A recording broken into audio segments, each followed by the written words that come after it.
Hey guys, welcome to class. Today we're going to do a little bit of core work, which doesn't just mean abs. It means abs, maybe some low back, maybe even a little bit of glute work. So we're going to work on today. Let's go ahead and get started on our hands and knees. So coming to hands and knees, align those shoulders right over the wrists, the hips over the knees, and even from here, think of firming up that low belly, kind of hugging it up and in. We're gonna do, it's called a bird dog pose, or spinal balance is the other name for it. We will start with, first think of pressing that left shin into the mat, really firming up the right arm. From here, we'll step the right foot back, straightening the right leg, toes pointing down, trying to keep the neck nice and long, and also again, keeping that belly engaged. From here, let's lift the right leg. Think of trying to lift the leg more or less right out of that right hip. So it's a straight line from your butt all the way to your heel. Toes are pointing down. Even here, you're feeling some work, I'm sure. So keeping the work that you have already. Try not to dump into the low back. Again, hugging that low belly up and in. From here, we'll reach the left arm forward. The left thumb will face up like you're shaking someone's hand. And then really extending from that left fingertip all the way through the right heel. Think of lengthening and extending. Breathing is important also. We kind of jumped right into this. Get a hold of your breathing. We'll be here for 5, 4, 3, 2, and 1. Set it down. And then we'll find our other side. So left leg is going to reach back, straightening, toes pointing down. Again, making sure those shoulders are over the wrists. And from here, we'll lift the left leg right out of the hip. So that straight line from the left glute all the way through the heel. Firming up the left arm so it can bear your weight. Right arm is going to reach forward, thumb faces up. Really extending. Breathing here. Think of really pressing that heel towards the back wall, almost like you're stepping on the back wall behind you. We'll be here for 5, for 4, for 3, 2, and 1. Set it down. Ooh, really nice job. From there, just kind of move the hips a little side to side. Take a breather, maybe move a little front to back, kind of coming into child's pose, and then coming back up.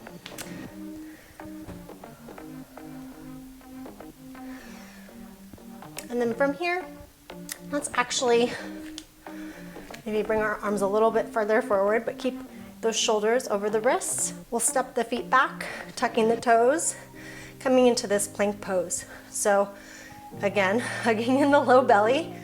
Kind of think of, don't let your butt press up towards the sky or your ribs kind of hang down towards the ground. Think of kind of knitting them and kind of cinching your belly together. You can also think of letting your tailbone kind of squeeze towards your heels. You can actually squeeze your glutes to help you in that. And then pressing the heels away, squeezing the inner thighs. We'll hold here for 5, 4, 3, 2, and 1. You can set the knees down. And if at any point in doing plank you want to make it a little bit easier, a nice modification as long as you have no knee problems. And if you do have knee problems, you can probably slide a blanket under and see if that helps take some of the pressure out. But so instead of being here for your plank, with the tailbone tucked, you can actually just set the knees down. You can keep the toes tucked if you like, but still think of squeezing the glutes towards your heels and really pressing the ground away and hugging that low belly in, that's still quite a bit of work. So that's a nice option for you if you're not feeling the traditional plank.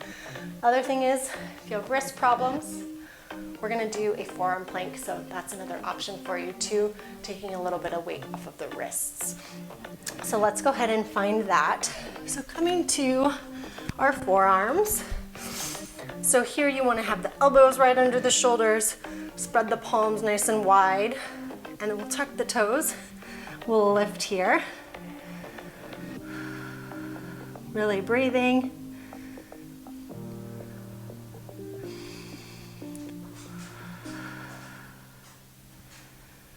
We're here for 5, for 4, for 3, for 2, and 1. Set it down. From our forearm plank, let's make our way back to hands and knees. We're gonna do some side planks. So left palm spreads nice and wide.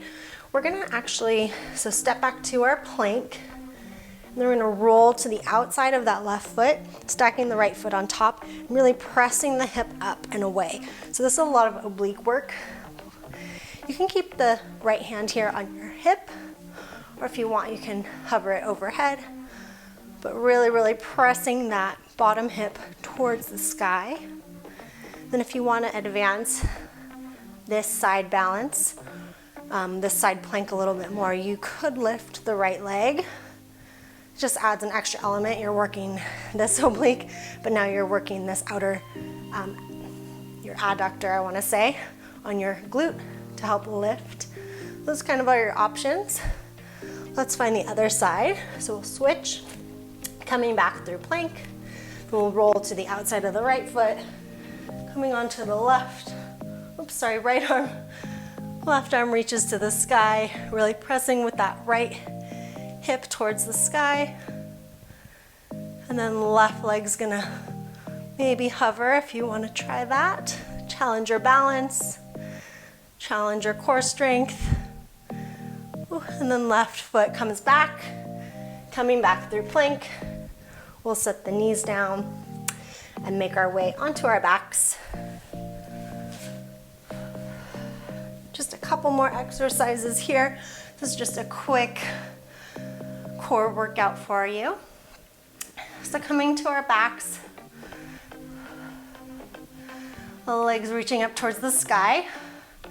So here you can either point or flex the feet. It depends on what you prefer. But whichever you do, just make sure that you're actually actively engaging your legs and your feet. So from here too, you can also think of squeezing the inner thighs. If you have a block, you could actually place it there and think of squeezing. But if you notice, this is actually a lot of work just doing this. So if you're here, or even if you're here and it's a lot of work, that's totally fine. Stay there.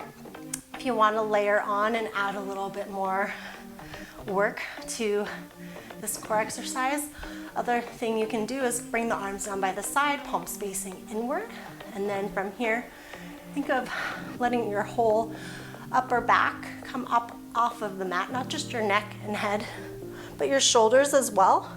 So we're kind of doing like this crunch, if you will, but we're actually just statically holding here. So breathing.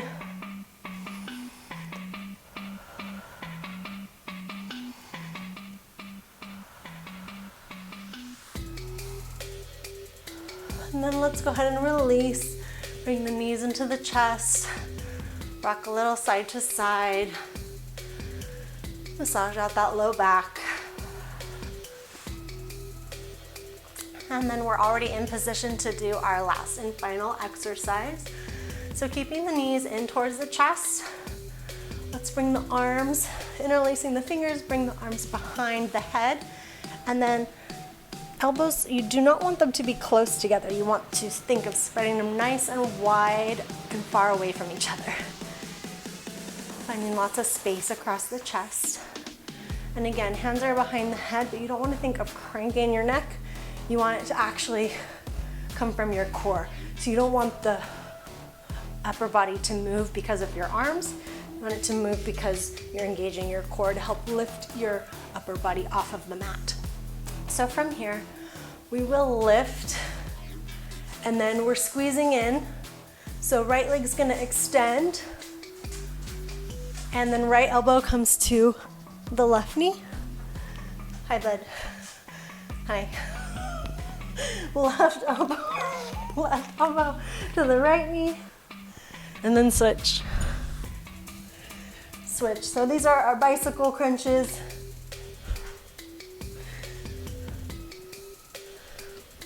We'll do them for about a minute. Making sure you're breathing here. So when you actually crunch and bring the elbow to the knee, think of breathing out. It'll help you to find more rotation. Just a few more here. Really point and extend the toes.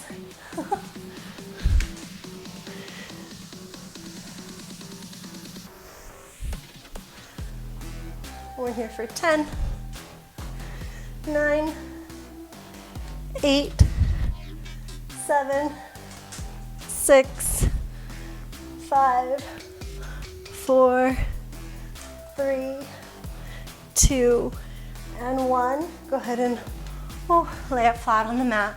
You can plant your feet. Let's take the knees towards the right. You can keep the arms in the cactus position. Try to keep that left shoulder on the mat.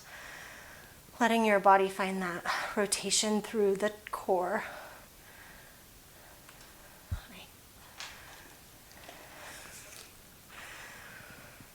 And then knees back through center. We'll let the knees drop over to the left.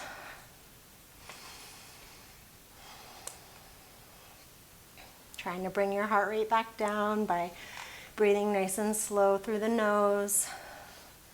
Letting the body relax and recover so that you're ready to go again. Although this time we're not going to do any more exercises. But in between each round, that's a really great practice, is really inhaling through the nose and exhaling through the mouth. Lets you relax, lets you, your nervous system be prepared to work hard again in the next round. So let's bring the knees back into the chest. Let's give them a little hug. A little rock side to side. And then that'll be it for that. So thanks so much for joining me for that quick little core class. I hope that you enjoyed. If you like it, please subscribe, and also please watch some more videos. I'll see you next time. Thanks.